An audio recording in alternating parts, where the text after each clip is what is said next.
Bharatiya Janata party के जो लोग हैं वो धर्म को हथियार बना के चल रहे हैं। राजनीतिक आदमी तो सबसे कमजोर आदमी होता है, सबसे हाथ जोड़ के क्या कारण आपको रहा जो कि भाई हार का सामना करना पड़ा? पैसे का अभाव था, दूसरों ने पैसा खर्च किया और जीत गए। आपको लगता है कि राजनीति पैसे से होती है?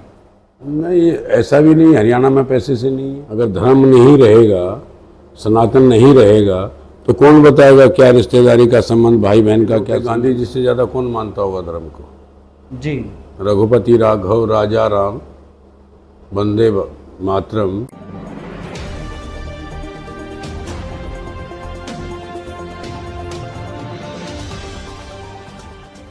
नमस्कार दोस्तों, मैं विशाल वशिष्ठ स्वागत करता हूं आपका हमारे चैनल पर।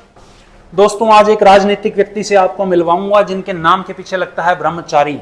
धर्म से ये संबंध रखते हैं। धर्म और राजनीति का आपस में क्या संबंध है, अपने नाम के पीछे ब्रह्मचारी क्यों लगाते हैं?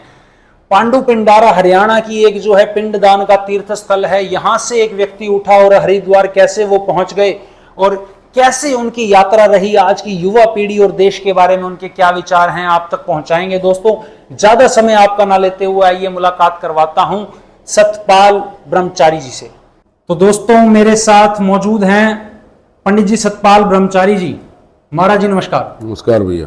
महाराज जी कैसे हैं आप? बढ़िया, एकदम स्वास्थ्य कुशल मंगल? First class. महाराज जी, सबसे पहले तो सवाल ये है, ये ब्रह्मचारी शब्द कैसे जुड़ा साथ में? ब्रह्मचर्य व्रत जो धारण करते हैं तो ब्रह्मचर्य जुड़ेगा ही।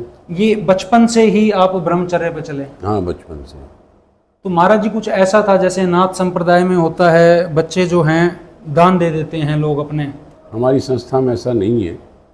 ये संस्था जो है ब्रह्मचर्य आश्रम की संस्थाएं हैं जी। आजीवन ब्रह्मचर्य जो रहेगा उसका प्रेसिडेंट रहेगा।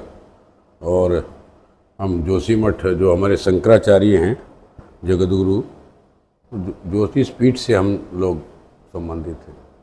तो बचपन में कैसे महाराज जी आपका रुझान रहा इस तरफ कि भाई इसी तरफ मैंने जाना है? लोग सोचते हैं जज बनना है, मैंने कोई पुलिस वाला सोचता है, कोई इंजीनियर सोचता है। आपका रुझान धर्म के प्रति कैसे? देखिए, हमारे जो गांव है गांगोली में हमारी मेन गद्दी है। हमारे दादा गुरु परदादा गुरु वहाँ पर आश्रम बनाया, फिर यहाँ बनाया, फिर हरिद्वार बनाया। 3 आश्रम उन्होंने बनाए जी। तो इसी तरह से जैसे गुरुजी वृद्ध हुए तो उन्होंने मेरे को उत्तराधिकारी घोषित किया। और आगे मेरा समाज सेवा में शुरू से ही था कि समाज की सेवा करनी चाहिए और लोगों की मदद करनी चाहिए। महाराज जी, माता पिता ने कभी परहेज नहीं किया?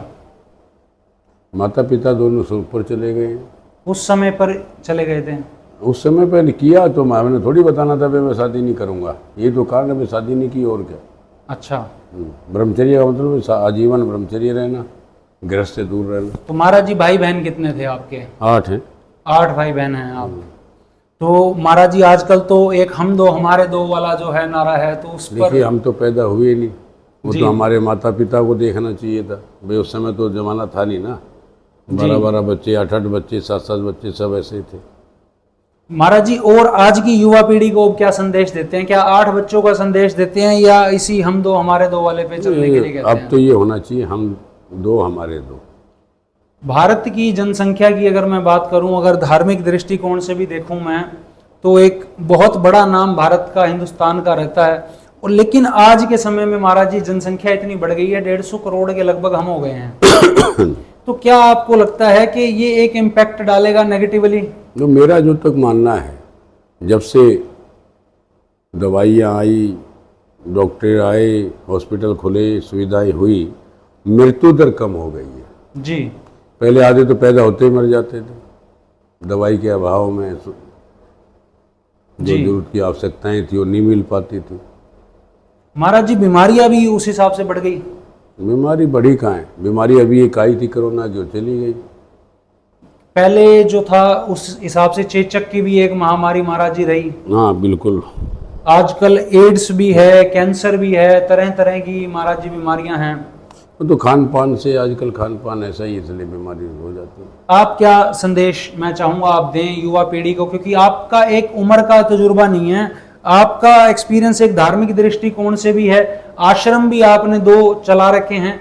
ये आश्रम महाराज जी पीछे से मिले हुए हैं या आपने फाइनेंशियली इसमें हेल्प करी हुई है? नहीं, मेरे गुरुजनों के द्वारा बनाए गए थे। अच्छा जी। उनके बाद जो नया कंस्ट्रक्शन हुआ है वो मेरे द्वारा हुआ है। जी। दानदाताओं के कमरे शिलापीठ लगे हुए हैं। तो क्या संदेश महाराज जी आप मेरा संदेश है, नशे से दूर रहे युवा।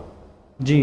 जो नशे की लत ज़्यादा पड़ गई है और कई तरह के नशे आ गए हैं, कई खतरनाक हैं, उनसे दूर रहें तो निश्चित युवा पीढ़ी ठीक रहेगी।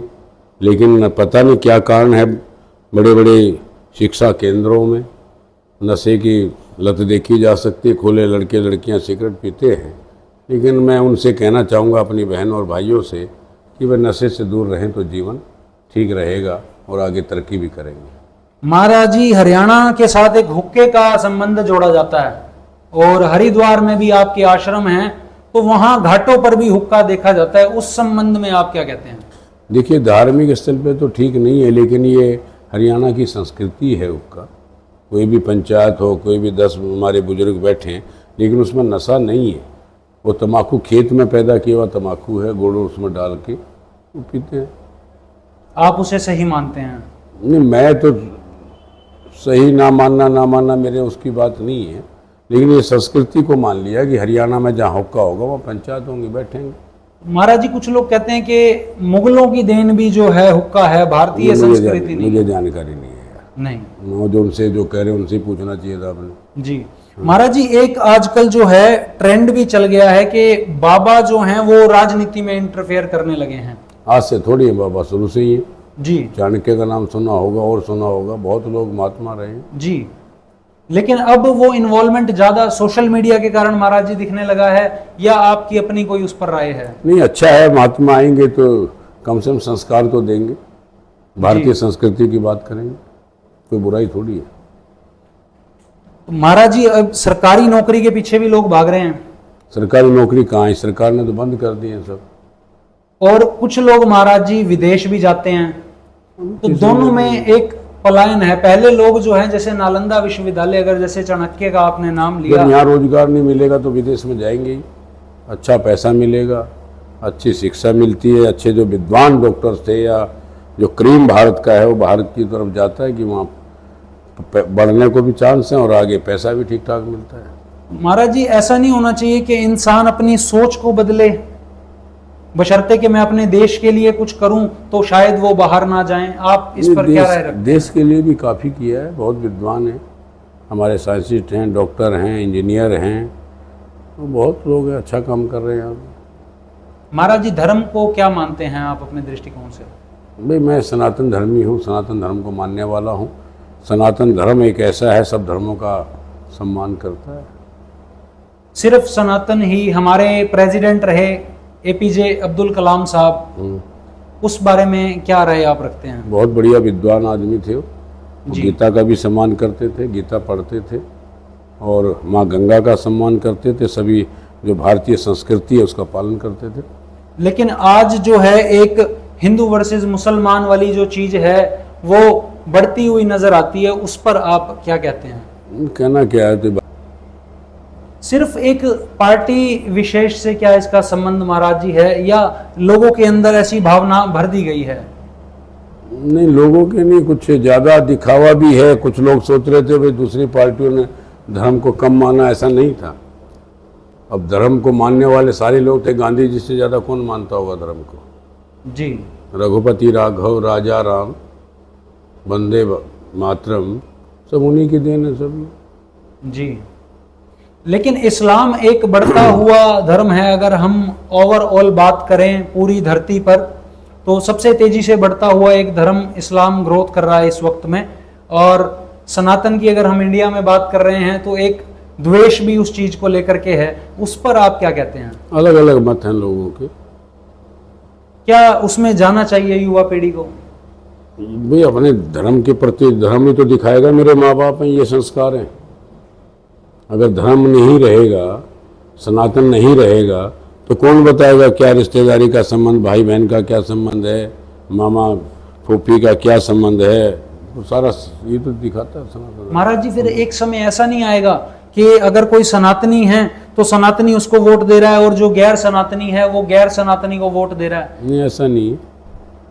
ये तो वोट तो पार्टियों का जो है, पार्टी जिसको चाहेगी, जो अच्छी पार्टी समझेगा, हिंदू भी देगा, सनातनी भी देगा।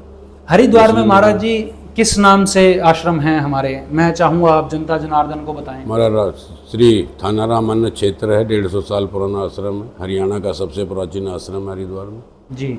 दूसरा श्री राधा कृष्ण धाम है। महाराज जी हरिद्वार में और राजस्थान की साइड अगर हम समटाइम्स जाते हैं तो कई लोगों की ये शिकायत रहती है कि हरियाणा के कुछ जिले, खास करके सोनीपत, रोहतक या झज्जर, भिवानी की बात होती है तो ब्लैक लिस्टेड से हैं, कमरा वगैरह नहीं देते। ये ऐसा नहीं, आपको क्या लगता है? नहीं, ऐसा क्या कोई ये अफवाहें हैं? अफवाहें हैं सब। सबका सम्मान होता है। सोनीपत से बहुत लोग जाते हैं, रोहतक से बहुत जाते हैं, जिनसे पूरा हरियाणा जाता है जी। और मैं तो ये कहना चाहता हूँ सबसे ज़्यादा जाता है हरियाणा है। बिल्कुल भाई, हरियाणा के लोग धार्मिक हैं, सबसे ज़्यादा हरियाणा और गुजरात दो प्रांत आजकल चलते हैं जी। महाराज जी, महाराज जी अब एक उम्र का पड़ाव निकल गया और सनातन धर्म आप बता रहे हैं भक्ति करते करते उम्र बिता दी। जीवन में अब आगे का क्या उद्देश्य आपने देखिए, मैं राजनीतिक आदमी हूँ जी। 25 साल से राजनीति में हूँ जी। हरिद्वार का चेयरमैन रहा, विधानसभा चुनाव लड़ा, फिर अब यहाँ लोकसभा लड़ रहा हूँ।